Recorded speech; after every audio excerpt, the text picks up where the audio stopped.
Donttap podcast. We are back. It has been a little while. It's been about a month, man. We've been on a little bit of a hiatus, but we got Billy right back. Billy's been cashing in on that WNBA. I think he's even watching a little bit WNBA right now too.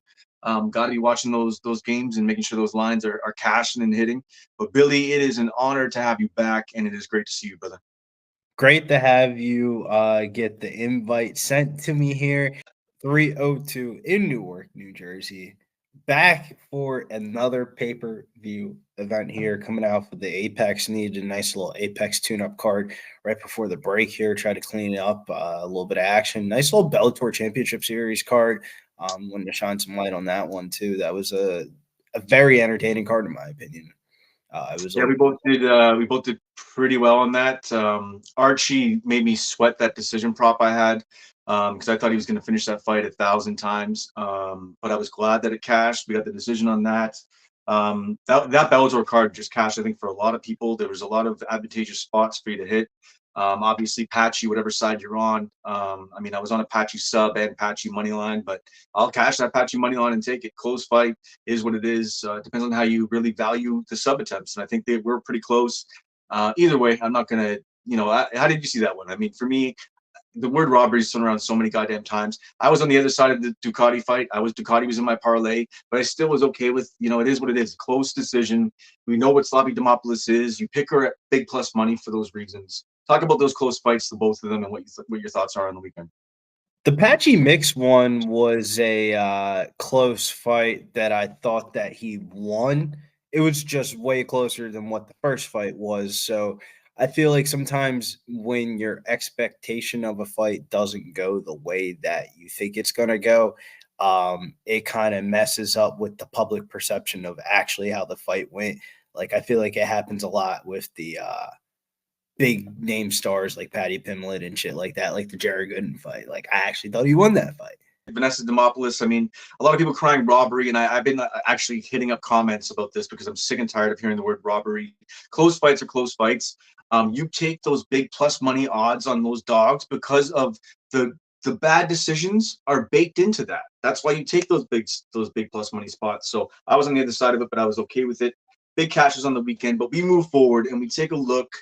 We're a little bit early, and I love that we are. UFC 302. We got Dustin Poirier back in the mix again against Islam Makhachev. Everybody's saying, will he jump Gilly? Is he going to go for the guillotine? Is Makhachev just going to take him down and maul him for however many rounds? I'm going to stop doing this because I keep doing this. If for those of you just listening in, I have my hands in a prayer and I'm moving it forward, back and forth. So Dustin Poirier, I think the line is extremely wide and there's value there, and it's going to be one of my plays, not full dog, but I will get into it in a little bit. Let's get into it, man. Great card. You take it away first, your first spot. First spot of the card for me, kind of a more of like a two-piece parlay for that I'm looking at here for this week, for that upcoming weekend. Rafael Baez and Grant Dawson. So I guess it's like a 2-for-1 type of spot there. Mickey Gall coming off that 2-year layoff, 7-5 record. Only really, I feel like getting this call up because he's pretty close to the area. But honestly, I think it's a Rafael Baez spot there. I think he smashes through Mickey Gall. I think he's able to finish him inside the distance, probably in the later rounds, 2 to 3. The next fight for Grant Dawson against Joe Solecki, two wrestlers going at it, but I think Grant Dawson's the better wrestler. I think he gets back in the win column. Yeah, actually, I gonna just sort of piggyback right into the Grant Dawson thing. I think that's a great spot for him. I think that Joe Solecki being, he's got the wrestling, but also it's jiu-jitsu that's his biggest thing, right? So him sort of trying to score off his back is not going to work out well for him as he has a Grant Dawson on top of him. He's just not the guy. He can run good catch wrestling. He's a solid, dominant wrestler on top, and he also will land big elbows up top. And for him, I just think this is a great spot. I think Solecki could get finished inside the distance. And so I think that's a great spot for you there. And with Gall, him coming back, he's been out for a decent amount of time now. And although he has some slick jiu-jitsu, he'll probably get smothered in this fight. I think he's going to get smothered and maybe finish late. So I can see the value on that one as well for you too. So, but I will actually, I may as well parlay that into my parlay. So my first parlay and my I think my biggest spot of the night for the night is minus 137, Jailton Almeida and Grant Dawson. I just think that both spots are just advantageous situations. I think that um, in the Jailton Almeida fight with Almeida and Romanov just gasses, man. Like he's the live bet. You live bet against him almost every time. And well, he can pick up guys and slam them. That's what Almeida does well. On the feet, Romanov, I mean, he has power, but his striking is suspect. And Almeida's isn't bad. It's been serviceable. So for me, I just think he's going to make a point in this one. I think that Derek Lewis fight's got to piss him off. Everybody talks shit about it online because he sat on Derek Lewis' chest for, however many rounds. So I think that Almeida is a great spot here. Dawson's a great spot here. They both dominate either decisions and or inside the distance. Minus 137, I don't even think I sweat it. The only one that scares me is when two wrestlers fight each other, they end up striking. And John Almeida's striking is not that good. Better, I'd say it's better than Romanov's, but I don't even think it's going to end up there on the feet, though. I think, man, I think Romanov, although he's a good wrestler offensively, I think he's still going to get taken down. I think Almeida's just going to be too strong for him. So yeah, I don't know, man.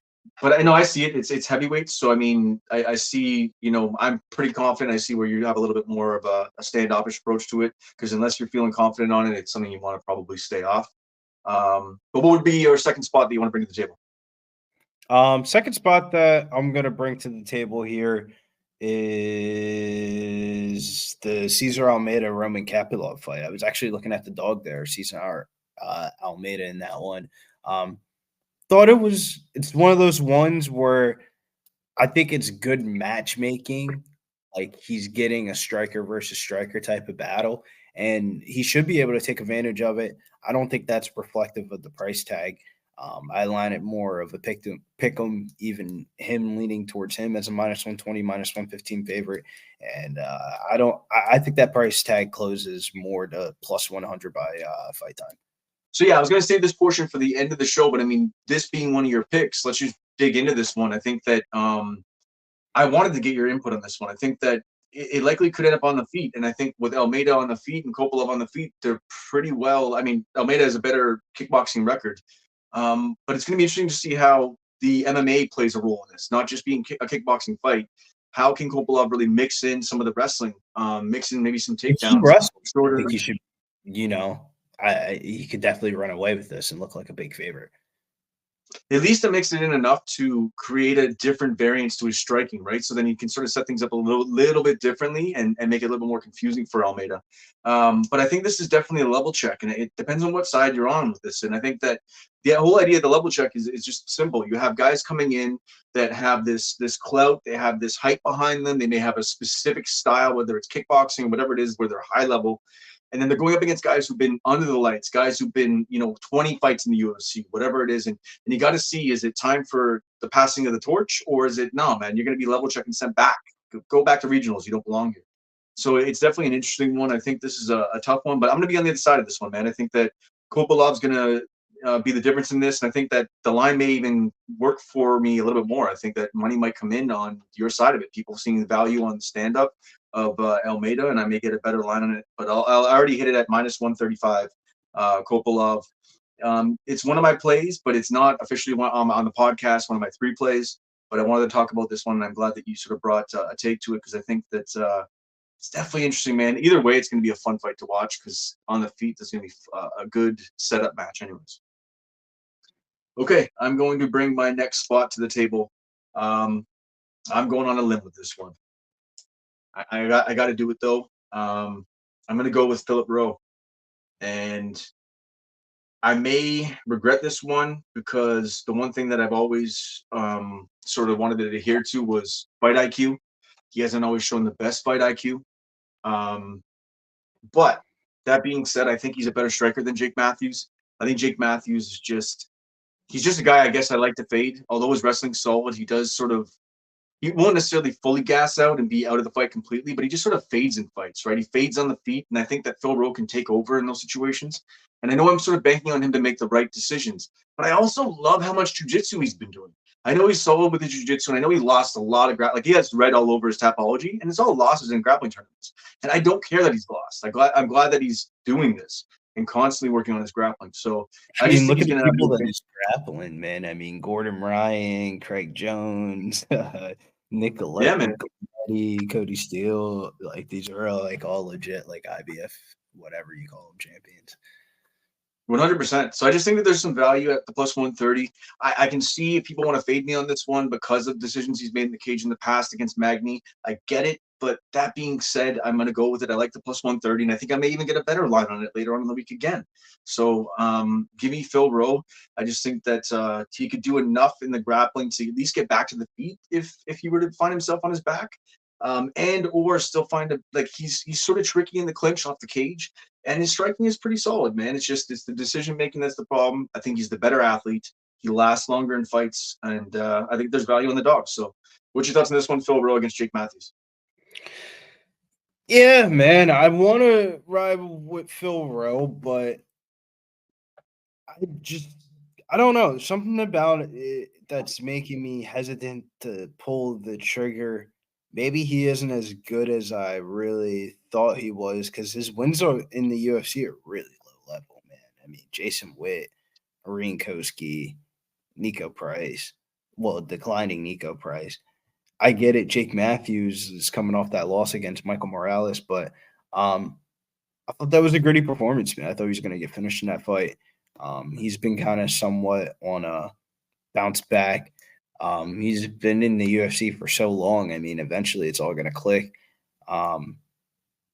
Weird fight, man. It's more of a stay away fight. I kind of That is a great point, though. That is a great point. You said that about Jake Matthews. I was thinking the same thing about Phil Rowe. It's sort of a case of two guys where they just haven't really. They both have all the talent in the world and all the attributes, but they haven't really put it together in the UFC. Obviously, Jake Matthews has been around for time. But that being said, I'd rather be on the plus money with it. I think that with that point alone, I'm going to go with it. But I fully get everybody's hesitation. Those listening going, you're going to come back after being off for a month and give me Phil Rowe. Yep, I am 100%. And if you watched my plays last week, I cashed pretty decently. So we'll see if I can get at least one of these two plays out of the gate. So what's your next play on the card? Yeah, next play on the card. I guess we could talk about the main event here, man. This is one where I guess I'm gonna have to eat it because I feel like I don't want to parlay Islam Makhachev at minus 530. So already right then and there, it kind of leans me towards the side of the dog. And I actually like the dog to win. And I feel like I should be on either the under in this fight or Dustin Poirier by money line slash knockout. Kind of like hedge to bet a little bit. I gotta do a little bit more research on it. But the way I'm feeling, man, I feel like somebody's getting finished in this fight. Dustin Poirier, the way that I feel like he's going to come for this fight is he's going to pursue a finish, and him pursuing a finish is either going to let him get a finish or he's going to get finished. Yeah, I like you could look at the violence definitely, and I think that being on the side of Dustin, I think you sort of have to be in some way, shape, or form. You and I had talked about this. I mean, we could see Makhachev potentially for 5 rounds, pretty much, own a little bit of control time. Maybe Dustin does get up and land a couple shots on the feet, and he wins the decision. We could see that definitely. We could also see maybe a sub, but I don't know if we see Dustin actually go for the guillotine. I don't see if we see him play this game. But I also saw this in my head, and tell me if you could see this play out. Makhachev's striking is pretty solid, man. It is pretty solid. But if he gets too confident on the feet with Dustin and gives him his win condition, that's a problem. Because Dustin can take one and then give you way more back. And if he lands on you, that's how his hooks are beautiful. We've seen him do it time and time again. We were on the dog last time. Although I do see this fight going inside the distance, if it were to stretch to a distance, and I know Dustin hasn't been inside the distance, he's only been inside the distance the past while, but at plus 255 for a spread play, I like plus 5.5 Dustin Poirier to win 1 round. I don't know, man. I'll take that. I'll take Dustin Poirier to win it, and then I'll also take Dustin Poirier to probably finish this inside the distance if he were to win. So it gives me a little bit of room. I give up a little bit of plus money, but sorry, go ahead. I think the problem with the spread play is I think if he loses, I think he's going to lose inside the distance. Like Islam Makhachev by submissions plus 115. Like it's damn near even odds. Yeah, I get it. I mean, maybe it is more just to go value, it's just hit the dog. If you're gonna hit the dog, hit the Yeah. dog. There's no point. Yeah, that's what I'm saying. If you're going to hit the dog, Yeah, you know what? All right, you know what? You talked me into Dustin Poirier as my dog of the week. You son of a bitch.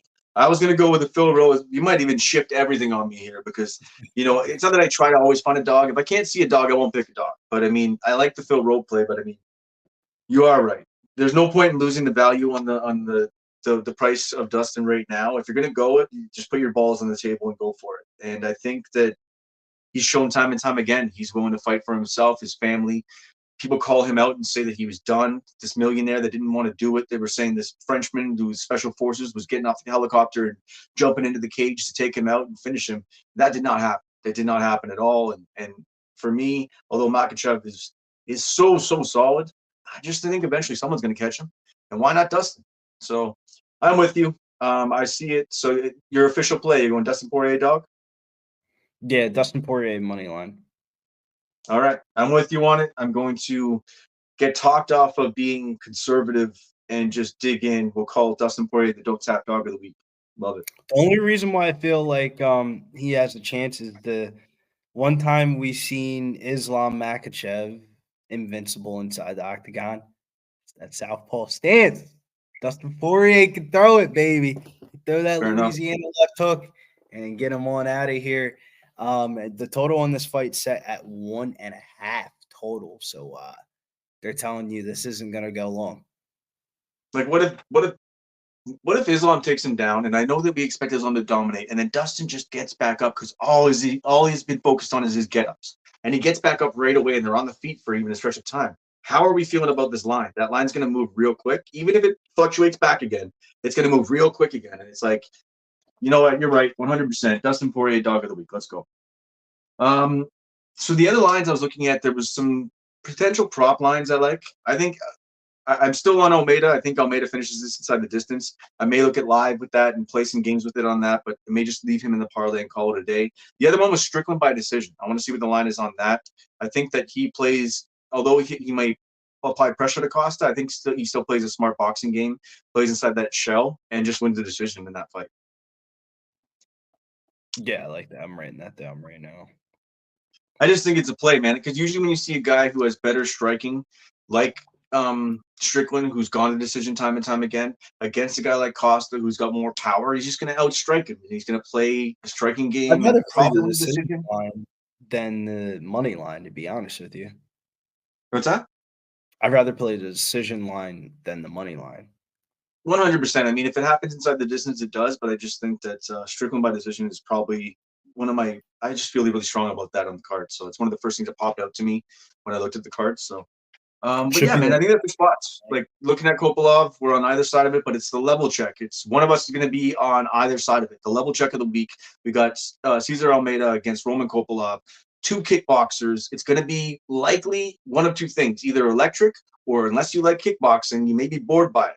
Right? It could be a guy setting things up nonstop and setting things up. I know Almeida applies pressure and power, but he may give Kopolov a little more respect. I'm on Rowe at my dog of the week, and your dog of the week was, besides we got Dustin obviously, but your plus 112 was Cesar Almeida. Level check fight of the week was the Mickey Gal Basez Hafez fight. Okay, fair enough. And you know what? That is the relevant level too. Yeah, I don't think Mickey Gal should be in the UFC, bro. Coming off a 2-year layoff, dude. We saw what happened with Ramiz Brahmahaj last week. Yeah, he hasn't had a good time of it. Like, I mean, he was on a good time until he ran into him a lot. That was the end of Mickey Gall. When he got caught with that hook, his little upswing he was having with his submissions and whatever else just went to shit. So, yeah, fully with that. And then we're on Dustin Poirier, man. I was going to try to go safe with trying to take the plus 255, but fuck it. What's your line right now you can get, Dustin Poirier? Plus 360. Plus 360 for sure. And then I like my parlay. I got Almeida and Dawson at minus 137. You got your parlay. You got Grant Dawson and Basel Hafez. And I got an added bonus play here. I'm waiting a little bit because I think this line is going to come down. I've been having a good read on these fights, and I'm gonna continue betting into the side that I think is the profitable one. I like this spot for Kevin Holland here on the main card against Michelle Lozachek. I think this is a very winnable fight for him. It's a little bit priced at -200 right now, but usually we always shit on Kevin Holland about fight IQ, and we don't know what type of fight style that he's going to go in here with. I think he can win it on the feet, and I think when he goes to the ground, I think he has the ability to submit him. I like Kevin Holland a lot this weekend. You made a good point there about the submission. I think that's the way I may attack this one if the value is there. I haven't checked the line yet. Well, the line won't be out yet, but once the line drops beginning of the week next week, there'll be at least on a couple cards to sort of, or a couple books to sort of see where it's going to be. But um, on the feet, he's still a little suspect to me. Like he's no matter what, he marches through hell anyways. But he does get hit sometimes. But Jacek gets hit too. Although he hits really hard, he walks through stuff. And I don't know if that's a good recipe against Holland, who will counter him and land a big shot. Like that's where Holland's going to look good, right? Like on the feet, a guy like Mikhail Jacek, who's not going to play outside with him and march forward. Holland's just going to like his awkward sort of style. He holds his hands is what I don't like at distance. But when he's actually countering and stepping off on angles, it works out really well. That's the first thing. And then on the ground, man, I just think the submission is going to be there. I think that Jacek is just a liability. And I think Kevin Holland needs to get this rolling in the right direction for himself because he likes money and it is eventually going to run out. Like big mouth is only big mouth for so long. You just lose a bunch, it's not going to really work out well for you. So, but yeah, I know I'm with that. I like that spot. Any other spots on the card? I'm trying to take a look. I was almost on Randy Brown, but I mean, Zaleski DeSantos, he's no joke, and the line's a little bit wide for me. If it was under like -150, I might take a look at Rude Boy Randy Brown because he is a spot for me usually, but stayed off that one. What do you think about that fight? I think the line's a little bit too wide, man. I mean, Randy Brown fights very close. Zaleski's he wins moments, not minutes, in my opinion. But it's going to be one of those type of fights. Are you going to bet the moment winner? Or are you going to bet the minute winner? Because I definitely think Randy Brown could win minutes at distance. But one of those type of lines, man. I mean, a lot of big favorites on the main card. And I would definitely rank that at the lower of the confidence level of main card favorites. With everybody crying robbery nowadays, that is the fight that I just looked at and thought this is going to feel like the one where someone felt sharp for being on Randy Brown at -170 or whatever they're going to get it at. But they're like, oh, yeah, even though it's a little wide, he's going to win this fight and have their angle. And then it's just so close and he loses. And then they're crying robbery on Twitter. And I was just like, you know what? I see that, and I'm staying off it. Although I love Randy Brown, and he has been, a cash in the past, he is a decision guy more often than not. He's striking real serviceable. But Zaleski DeSantos, he's fought the who's who. He's been around for time, and no joke. So, yeah, definitely. I'm glad you like to see it the same way I do. Holland submission, I think, is also a solid play. Dustin Poirier, the dog of the week. I think although it's been a mixed mash, I think it's partly me leading the charge here. We're all over the place. It's been a month. We're out of a little bit of a rhythm. We will be back into a proper rhythm soon. But looking at the idea of the level check, I think that that's something that we want to address, whether we look at one fight or multiple fights. Sometimes there'll be no fights, but there's moments where these level checks are there and, the lines are off. They're just wrong. And we see it time and time again. So it's good to try to be on the right side of those. So if we discuss them, we can maybe hash them out and see where the real value is. But for Billy Briz of Pub Sports Radio, I'm Callum McGregor. Tune into the Donttap podcast.